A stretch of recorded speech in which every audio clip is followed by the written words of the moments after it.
Hey guys, I wanted to bring you another video on tonight's NBA game between the Houston Rockets and the Los Angeles Clippers. This was a tale of two halves. You could pretty much say that. Reason being, Clippers were outscoring and out-dueling them in the first half. Clippers in that second quarter, unbelievable, 41-21 outscoring them. Yeah, Houston had big first quarter, showing a lot of energy and everything, but it just looked really bad, like when the Clippers had all that momentum because of the second quarter.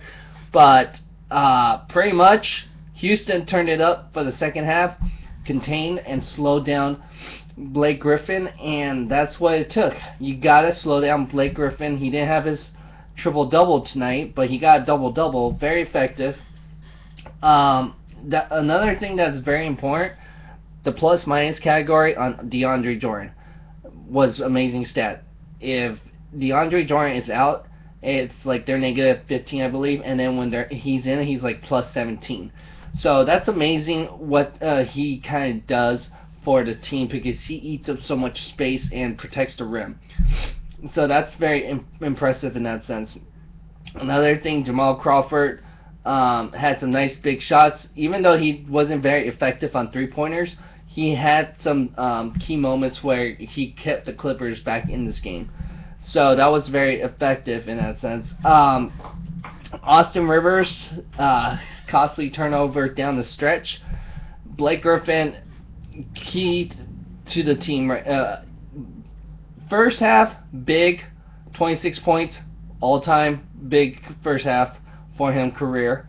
But then that meant he only finished with 8 points in the second half, not enough touches for him. I think the Houston Rockets got lucky and got to steal this game, because the way they were playing, it did not look pretty. Field goal percentage, keys went to the Clippers, but the Houston Rockets with the free throws was a lot better in that sense, because you had James Harden that was a perfect 15 for 15. Even though he didn't have a great shooting night, it was effective enough to get him the 32 points that he needed. Let's see, what else? Dwight Howard, he had a good game besides the free throws. If he could make a couple more free throws than he needs, 8 for 21 is not going to get it, and I'm surprised Doc Rivers did not keep going more on the Hacka Howard. I would have gone more on the Hacka Howard the whole time, and forced both teams to play small ball in that sense. But you had 6 players for the Rockets score in double digits. Corey Brewer played, I don't know, I had some mixed feelings on him. Not very efficient. I would have gave some of those minutes to someone else, maybe more. But it's a short bench.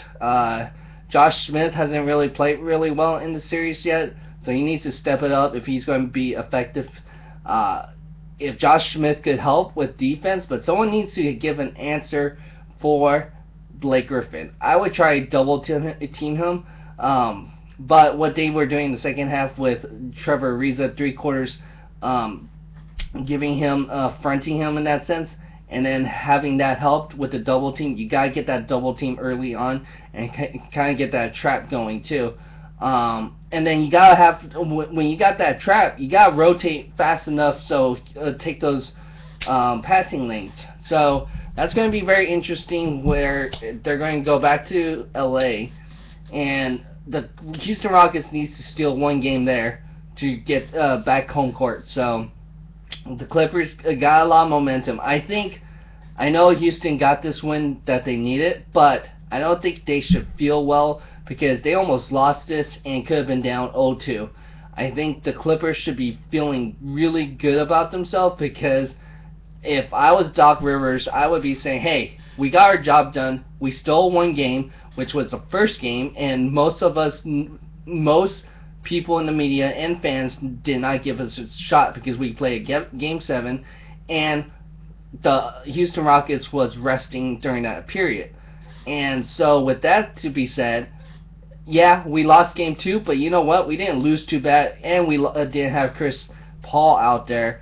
So if Chris Paul's out there, he's going to change the game, and that's where the series could be really interesting, because there's probably no answer for Chris Paul. So that's a superstar that you're missing in that sense. So that's going to be very tough if the Houston Rockets don't step it up. I don't know if they're playing down to their competition or something, or what they're feeling, but I know I'm trying to say the clip. I kind of expected more from the Houston Rockets because they have everybody there, except I know they were missing Dante Montejuic, and then they don't have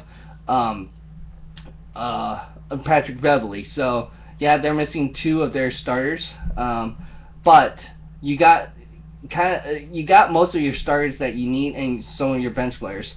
So for you to not be up 2-0 is kind of very disappointing, especially because Chris Paul is out currently with that hamstring. So go ahead and like, share, comment, and subscribe of what you thought of tonight's game, and is this a bad sign for the Houston Rockets now that they got to go back to Los Angeles? And what happens when Chris Paul gets back? Is this going to be a new series where, hey, the Clippers could easily close this series and get ready for, hey, Golden State Warriors or the Memphis Grizzlies? Go ahead and like, share, comment, subscribe to support this channel. Go ahead and thumb up, share, and all that. Thanks.